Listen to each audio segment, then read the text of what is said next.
Quisiera oír, quisiera oír un poco ese comentario, si sirvió la grabación, si alguno lo vio, porque si no lo ven y no es necesario, pues uso Meet y entonces ahí no hay necesidad de grabar. Y nos evitamos este problema o sea, se manda solo un link y ese es para siempre porque es de Google. Así es que les escucho antes de empezar. ¿Sirvió? ¿No sirvió? ¿Lo están viendo? Sobre todo los que por alguna razón llegan, pues por tema de tráfico, lo que sea, no pueden estar a esta hora. Escucho. Sí, muchas gracias, Betsaida. Sí, sí, yo sí lo vi y cabal, me topé con algunos datitos que yo no había tomado en cuenta, pero sí, sí me sirvió a mí. Muy Gracias. bien. Gracias, Juan Carlos. Bueno, pues entonces los demás, pues es esto, ¿verdad? Nosotros, el periodo es corto, el material es mucho, porque es todo el Antiguo Testamento, es la teología, tenemos que conocer lo que es teología, lo que son los temas que van ahí. Y entonces hoy, tratando de simplificar, entonces encontramos la lectura de la proclamación del Evangelio del domingo. ¿Sí se recuerdan? ¿Se recuerdan del domingo? Sí, ¿Cuál es? sí, ¿Cuál es? de sal y luz del mundo.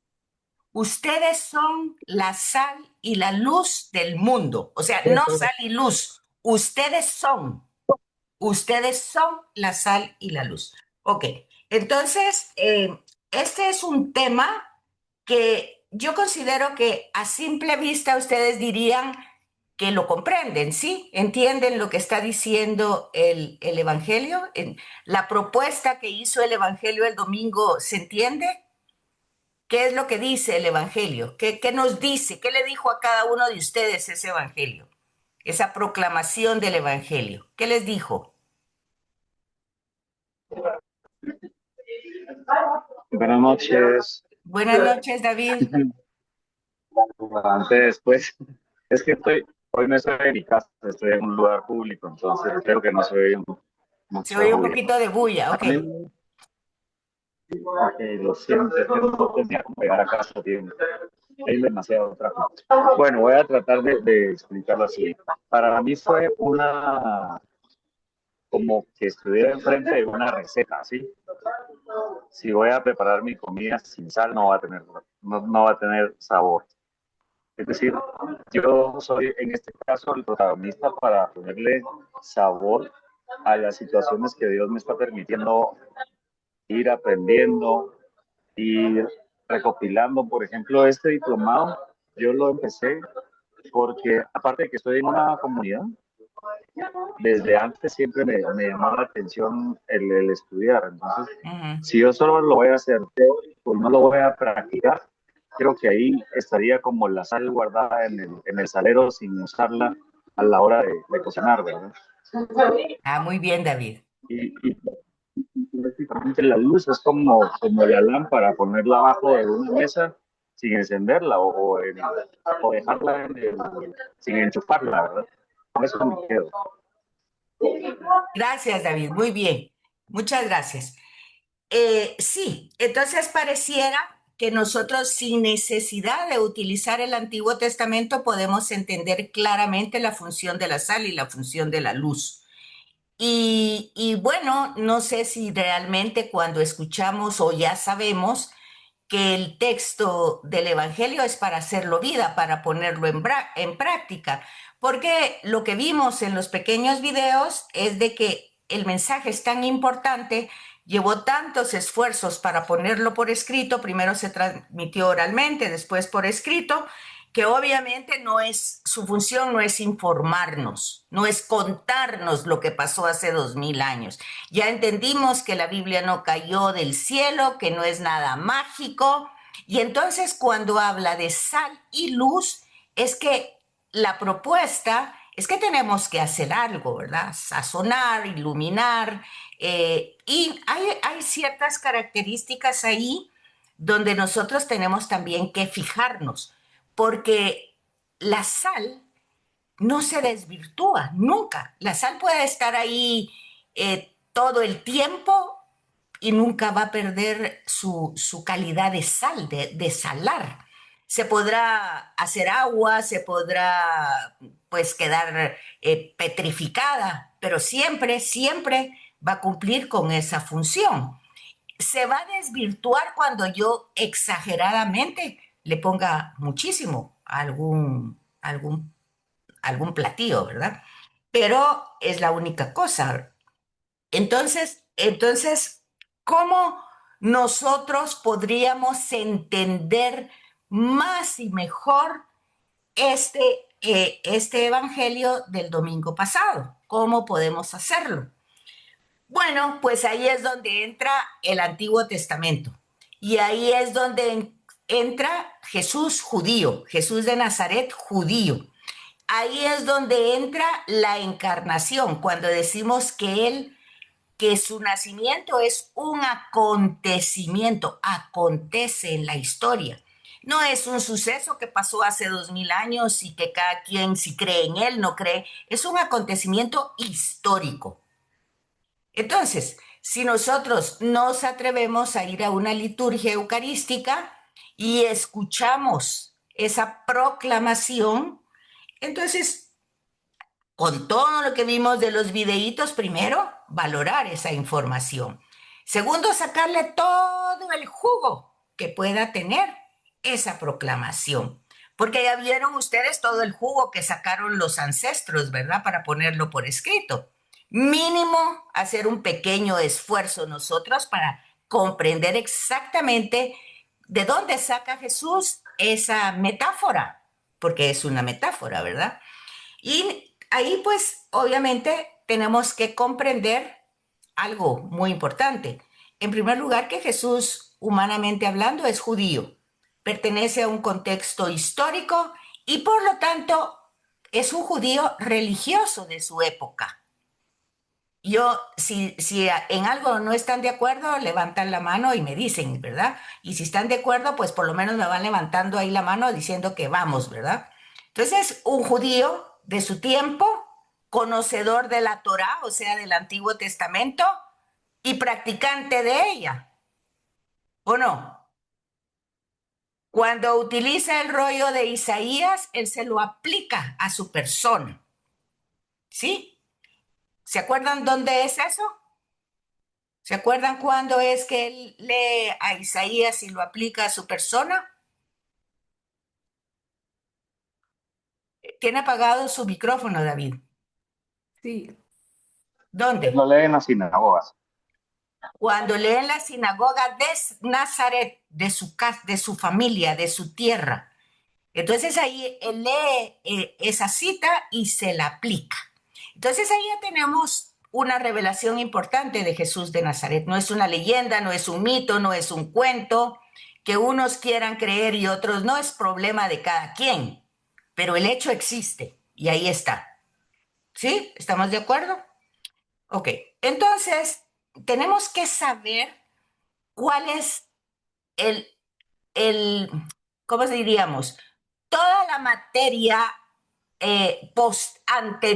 anterior a que Jesús diga y ponga el ejemplo, ustedes son la sal y son la luz.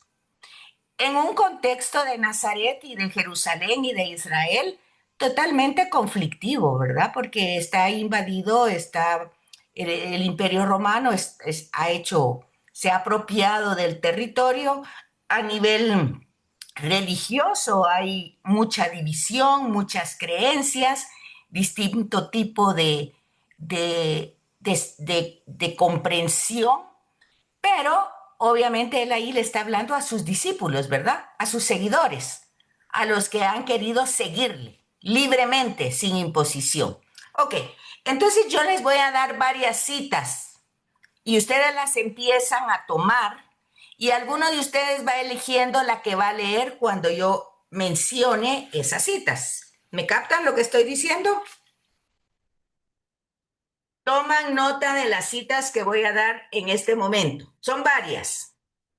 Okay. Números 18, 19. Números capítulo 18, versículo 19.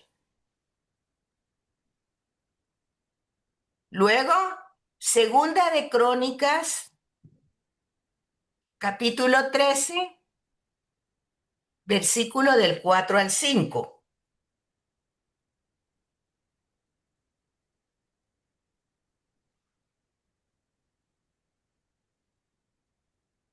Luego tenemos otra, Ezequiel 16. Ese es un capítulo completo. No va a dar tiempo que lo leamos, pero tienen que tenerlo ahí, por lo menos para ver la nota de pie de página.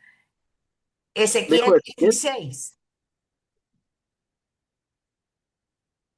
Este es otro capítulo completo, Segunda de Reyes, capítulo 2.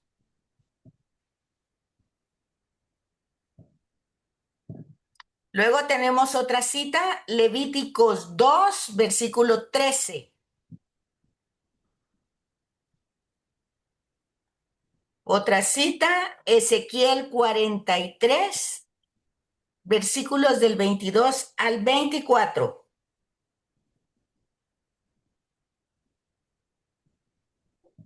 Salmo 107.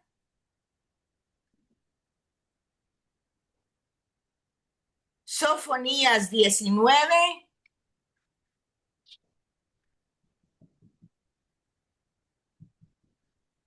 Ezequiel 48. No, 47, perdón. Ezequiel 47. Génesis 1, capítulo 1, versículo 2. Y Job 38. Ok. Fíjense que si les digo que todas esas citas, Jesús las conoce y entran en juego en la proclamación del Evangelio. ¿Qué piensan ustedes? ¿Es así? ¿No es así? Lo vamos a comprobar ahorita. Entonces veamos quién tiene Números 18, capítulo 18, versículo 19. ¿Quién tiene?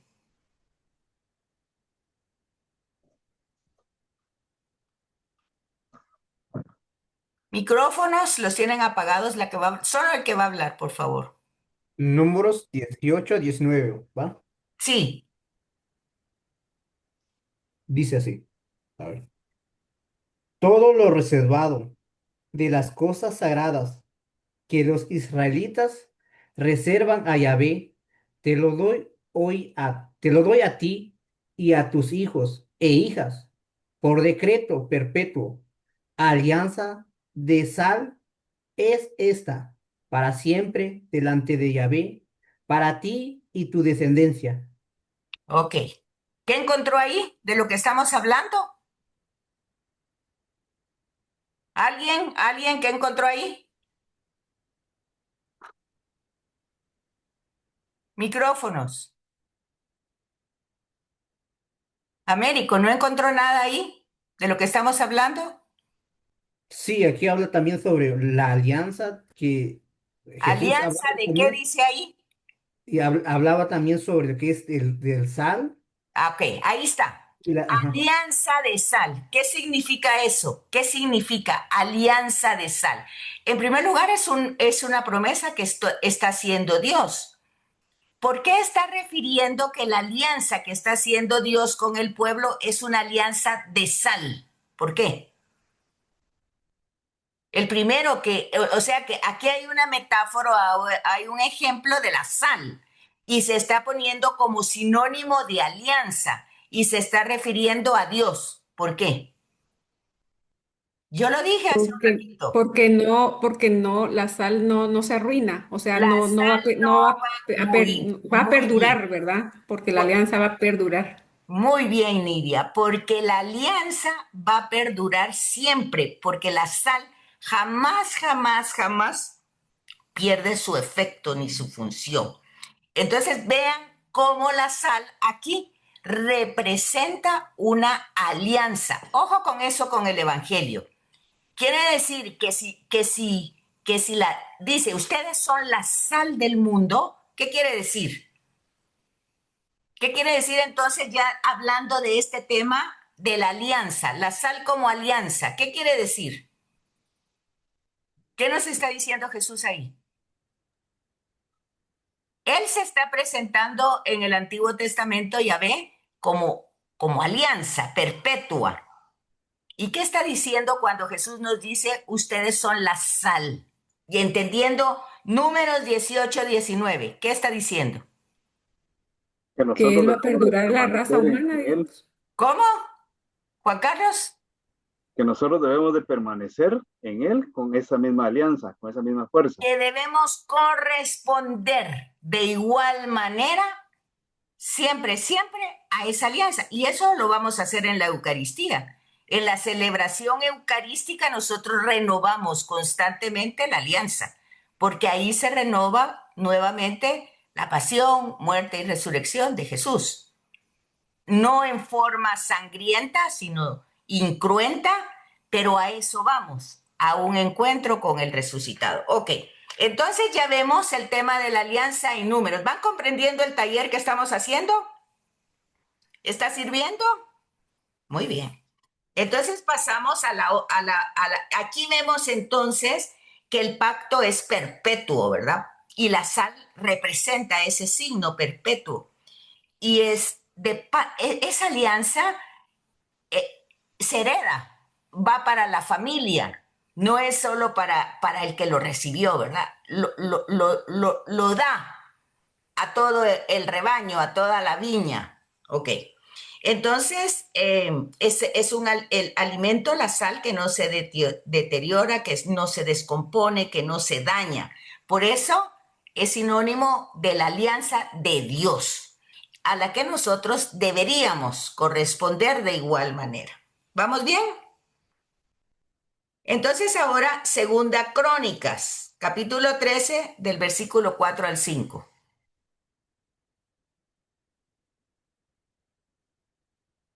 Segunda Crónicas. Ricardo, por favor.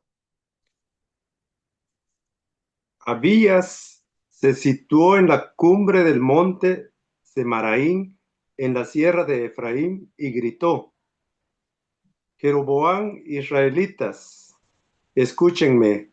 ¿Acaso no saben que el Señor, Dios de Israel, ha dado a David y a sus descendientes el trono de Israel para siempre, por medio de una alianza indestructible? Esa Biblia no es de estudio, ¿verdad, Ricardo? Es la Biblia de nuestro pueblo. Es la Biblia de nuestro pueblo. Ok, entonces ahí no entra la palabra sal, pero ¿alguien tiene la Jerusalén o algo que esté entre la palabra sal?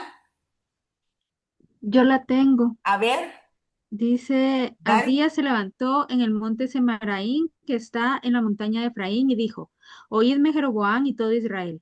¿Acaso no sabéis que Yahvé, Dios de Israel, dio el reino de Israel para siempre a David y a sus descendientes con pacto de sal? Ahí está. Ahora es pacto de sal. Fíjense bien, pacto de sal. Pacto de sal.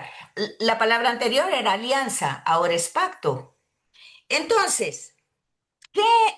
Para entender esta perícopa se llaman a los versículos que se unen para dar una interpretación, se llama perícopa.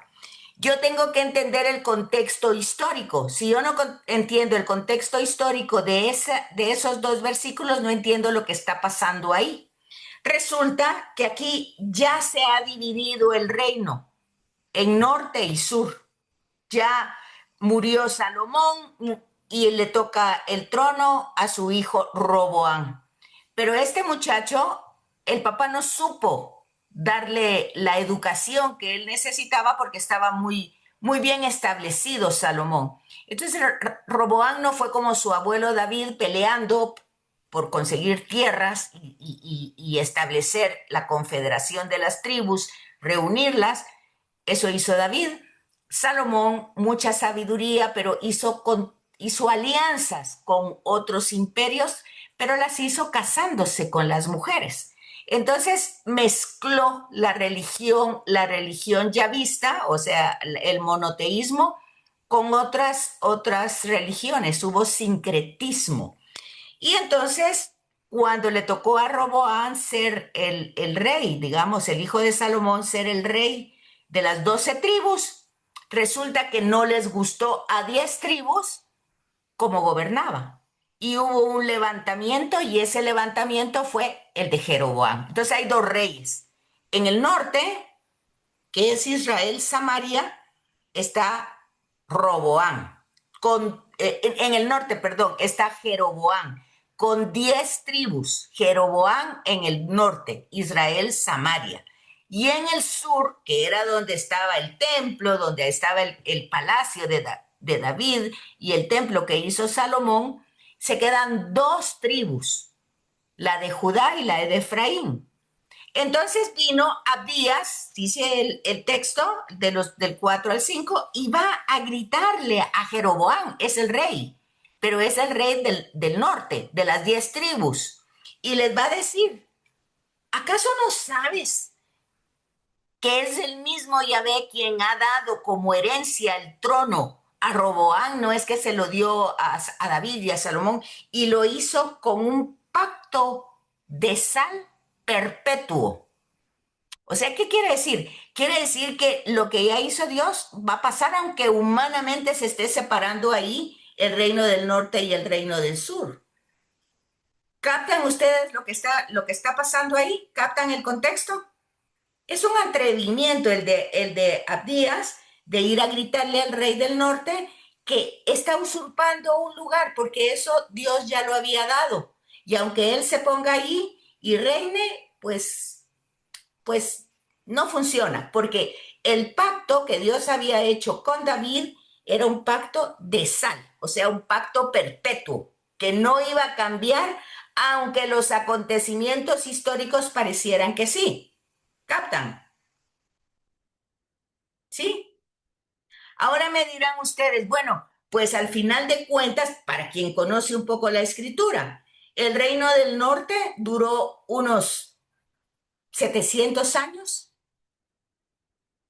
Y fue el primero que cayó, bueno, duró menos, porque este cayó en el año 700 y se queda Samaria, Israel, con este reino. Y luego se desaparece, más o menos como en el año 700 antes de Cristo. Y en el año 500 antes de Cristo, el descendiente de David, que era el sur, Jerusalén, Judá, dura, pero se va al exilio con Babilonia en el año 538 más o menos.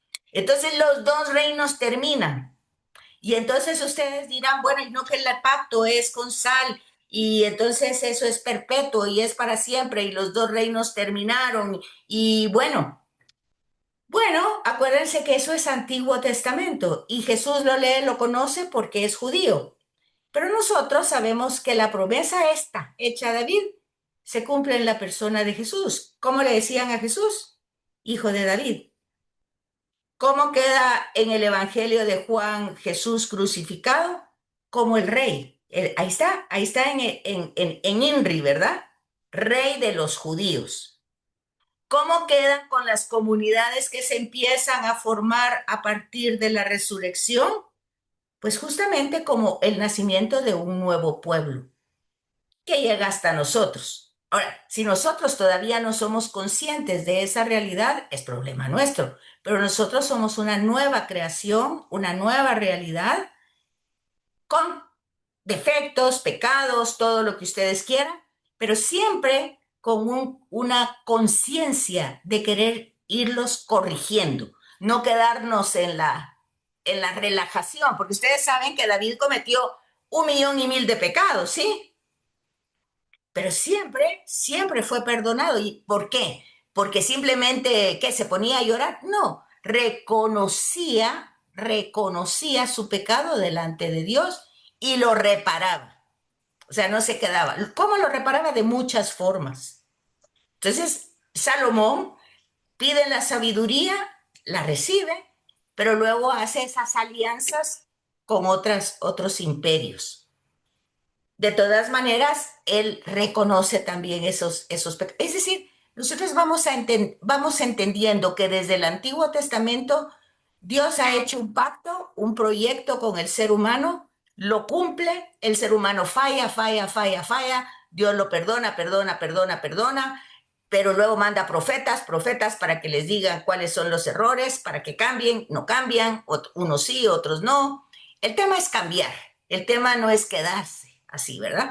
Entonces luego se encarna la persona de Jesús y entonces empieza el Nuevo Testamento, una nueva creación, un mensaje que relativamente es el mismo, pero no es nuevo en ese sentido, pero sí es novedoso, porque ya no es solo para Israel, está abierto para el universo entero. Ya no es para que haya diferencias y separaciones. Tiene muchas implicaciones que las vamos encontrando. Entonces, para entender Segunda Crónicas, yo tengo que entender el contexto geográfico y darme cuenta que esta promesa está hecha en 1000 años antes de Jesús y se cumple con la persona de Jesús y la seguimos realizando nosotros. ¿Cómo la realizamos nosotros? Cuando nuestra actuación es por justicia. O sea, no es un tema de religión, es un tema de justicia, es un tema de verdad. O sea, cuando, por ejemplo, San Pablo dice que nos revistamos con con la armadura del Espíritu Santo, el tema es que tenemos que tener como casco, ¿verdad? Sabiendo que lo que es el proyecto de Dios es la salvación de toda la humanidad. Pero luego ese proyecto se lleva a cabo desde la justicia, no se puede llevar a cabo de otra manera, actuando de forma justa. Si ustedes se fijan, cómo fue la lectura del domingo, la primera lectura de Isaías, se van a fijar que ese era tema. Y si no se acuerdan y si no se fijaron, revísenlo, porque ese es el tema. ¿Cuál es el tema de la justicia? ¿Cuál es el tema de la verdad? Y dice, si actúas con justicia, tus heridas sanarán prontamente. Y si actúas con verdad de corazón, cuando me hables, yo siempre te escucharé. No dice te voy a dar dinero, vas a tener éxito, vas a tener casas, carros, sueldos, puntos. No dice eso. Dice tus heridas sanarán inmediatamente. Y cuando me hables, o sea, cuando intercedas por otros, te escucharé. Eso es grandioso, ¿o no? Eso es magnífico, imagínense. Bueno, para entender Crónicas hay que entender eso, pero ahí está. Sal como un pacto, ya no es sinónimo de alianza, pues, pero un pacto perpetuo, de perpetuidad, una fuerza permanente, ¿verdad? Va ahí. Luego tenemos Ezequiel 16, que no nos va a dar tiempo leerlo porque ya me está diciendo que se van a acabar en 10 minutos los 40 minutos, pero ahí tenemos el problema del reino del norte y del reino del sur. Ustedes lo pueden leer en lo que están tomando café o algo en este intermedio que tengan y se acuerdan que Zoom se acaba y yo les vuelvo a mandar el link porque si averiguamos si es el mismo o no, mejor mandamos el que vuelve a aparecer. Bueno, entonces Ezequiel 16 hace una comparación del reino del norte y el reino del sur. Ustedes tienen que acordarse que la promesa fue hecha a David y luego heredada a Salomón y a Roboam donde termina, pero ese es, dijimos, el reino del sur. Entonces aquí Ezequiel hace una comparación del reino del norte y el reino del sur. Ya anteriormente les dije que el reino del norte terminó primero por la invasión de tantos imperios, pero 200 años después, 528 más o menos, el reino del sur, o sea, Jerusalén, también se va al exilio y termina hasta el día de hoy. O sea, Israel, pues como nación, como tierra, como todo lo que ustedes quieran, pues no existe realmente, ¿verdad? Entonces, el lenguaje que utiliza Ezequiel es fuerte, eh, habla, denuncia, porque es un texto profético, denuncia las rebeldías, las prostituciones, porque va a utilizar así el lenguaje, y todo lo que el ser humano hace, aún diciendo que cree, ¿verdad? Y bueno, ya se imaginarán ustedes que los que no creen, pues no creen, ¿verdad? No hay nada más que decir. Entonces, pero ese es el contexto. Y Segunda de Reyes 2, ahí habla de Eliseo, ¿verdad? que también es para leer todo el capítulo, Segunda de Reyes, capítulo 2. ¿Qué vamos a encontrar ahí? Las aguas, cómo la sal sanea las aguas impuras. De repente Roxana Valdetti pensó eso allá en Amatitlán, ¿verdad? Echar unos sal para que se purificara el agua, el lago de Amatitlán. Bueno, es que no son así de poquita sal. Es leer Segunda de Reyes, ver a Eliseo, que habla como la sal va a sanear las aguas impuras y las va a volver puras. Pero aquí hay un tema importante tanto en Ezequiel como en Eliseo, como esas aguas salen del mismo templo. Eso es para que ustedes lo vean. Bueno, ahora sí vamos a ver dos versículos cortitos, que es Levíticos, capítulo 2, versículo 13. Con Y, mucho Yo lo gusto. tengo. a ver, por favor. Dale. Es que Ok. tengo mucho ambiente acá, sí. Ok, Levítico 2:13 dice, en cambio, pondrás sal a todas las ofrendas.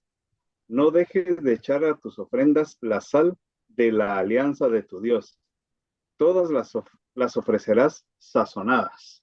Ah, ok. Entonces no crean que es un churrasco, ¿verdad? Que hay que sazonar, porque es un holocausto. No es un churrasco para que Dios coma carne. No se trata de eso, sino que toda ofrenda debe ser purificada. La sal purifica, ya lo vimos en el agua. Entonces, antes de ofrecer el sacrificio que vaya a ser, en este caso es un holocausto, una ofrenda de holocausto. O sea, el incienso, o sea, lo que va a salir del animal quemado es como un elevador que sube la oración del pueblo, pero es una oración de expiación, de pedir perdón por mis pecados. O sea, entonces, esa ofrenda, ese animal que se va a quemar, tiene que ir puro. Por eso es que se le pone mucha sal para purificarlo. O sea, nosotros no es que nos vamos a llenar de sal para purificar, nosotros tenemos la confesión para acercarnos a la Eucaristía, a la celebración. Nosotros tenemos la confesión que purifica. Eso de que yo no me confieso con el sacerdote porque es tan pecador como yo, pues puede ser que sea así. Pero ese no es mi problema de la gente que peca. El problema es mi pecado, no el pecado de los otros. Y el sacramento es el sacramento. Entonces, si me voy a acercar al altar, tengo que ir, pues no salada, pero sí purificada. Y para nosotros, eso mismo se pone en el tema sacramental. ¿Por qué? Porque entonces aquí esta sal, pues va a purificar la fidelidad de la ofrenda, la integridad de mi entrega y la constancia de mi querer corresponderle a Dios el bien que me hace. Entonces están los temas de fidelidad, integridad y constancia de parte nuestra. No porque seamos mejores que nadie, porque eso no es así. O sea, ahí va el elemento sal que se necesita para que nosotros hagamos conciencia de nuestra humanidad caduca, ¿verdad? Que aunque querramos hacer el bien, dice Pablo, no lo podemos hacer. Hacemos más bien el mal que no queremos que el bien que sí queremos. Pero sabemos a dónde tenemos que dirigirnos. No como decir, ay, bueno, como soy humano, yo hago esto. Como soy humano, pues sí, somos humanos todos, ¿verdad? Pero Jesús se hizo humano, no se hizo marciano, ¿verdad? Entonces, si Él es modelo y ejemplo, pues ahí está. Nosotros tenemos, así creemos, que fuimos creados a imagen y semejanza. La imagen nunca la perdemos, pero la semejanza sí. ¿Por qué? Porque tenemos que asemejarnos a Jesucristo. Y eso no es fácil, pero tampoco lo podemos hacer con nuestras propias fuerzas. Para eso tenemos el espíritu del resucitado que Él lo dejó para nosotros, para hacerlo, ¿verdad? Entonces es cuestión de irlo entendiendo. Luego tenemos Ezequiel 43, del versículo 22 al 24. Si se corta en un momento, no importa. Continuamos 20 minutos después, los 10 de esto, y yo les vuelvo a mandar el link. Díganme, por Muy favor. bien. Yo lo El tengo. A segundo, ver, El perdón, perdón, vele, Nidia. gracias. El segundo día ofrecerás un chivo sin defecto como sacrificio expiatorio. Con él harás la expiación del altar siguiendo el mismo rito que con el novillo. Terminada la expiación, ofrecerás un novillo y un carnero sin defecto. Los ofrecerás al Señor y los sacerdotes les echarán sal y se los ofrecerán al Señor en holocausto. ok. Vean entonces, estos dos, tanto Levítico como Ezequiel, están hablando de un sacrificio, un holocausto de un animal en lugar de nosotros. Si entienden, el animal va a cargar con nuestro pecado. ¿Sí? Eso es en el Antiguo Testamento. Pero en el Nuevo Testamento no es así. Es Jesucristo quien carga, quien asume todos nuestros pecados. Miren, si nosotros entendiéramos tan solo eso un poquito, sí que deberíamos de estar sumamente agradecidos, porque es cierto, la consecuencia de la culpa no se pierde, o sea, la vamos a vivir, pero el pecado se perdona. Hay que entender eso. No es decir, porque yo vivo la consecuencia de mis actos, Dios no me perdona, Dios, eso no es cierto, Dios sí perdona. Las consecuencias de los actos se mantienen.